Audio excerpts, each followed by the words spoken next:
একটি মোড়ক হঠাৎ আশ্রয় পেয়ে গেল বিরাট প্রাসাদের ছোট্ট একটি কোণে, ভাঙা প্যাকিং বাক্সের গাদায় আরো 2-3টি মুরগির সঙ্গে। আশ্রয় যদিও মিলল, উপযুক্ত আহার মিলল না।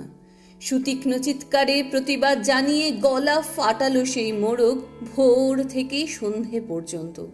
তবুও সহানুভূতি জানালো না সেই বিরাট শক্ত ইমারত। তারপর শুরু হলো তার আস্তা করে আনাগোনা। আশ্চর্য, সেখানে প্রতিদিন মিলতে লাগলো ফেলে দেওয়া ভাত, রুটির চমৎকার প্রচুর খাবার। তারপর একসময় আস্তা করেও এলো অংশীদার, ময়লা ছেঁড়া ন্যাকড়া পড়া 2-3টে মানুষ। কাজেই দুর্বলতর মোড়কের খাবার গেল বন্ধ হয়ে।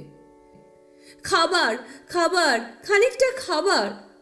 অসহায় মোড়ক খাবারের সন্ধানে বারবার চেষ্টা করলো প্রাসাদে ঢুকতে। প্রত্যেকবারই তাড়া খেলো প্রচণ্ড। ছোট্ট মোড়ক ঘাড় উঁচু করে স্বপ্ন দেখে প্রাসাদের ভেতর রাশি রাশি খাবার। তারপর সত্যি সে একদিন প্রাসাদে ঢুকতে পেল। একেবারে সোজা চলে গেল ধপধপে সাদা দামি কাপড়ে ঢাকা খাবার টেবিলে। অবশ্য খাবার খেতে নয়, খাবার হিসেবে।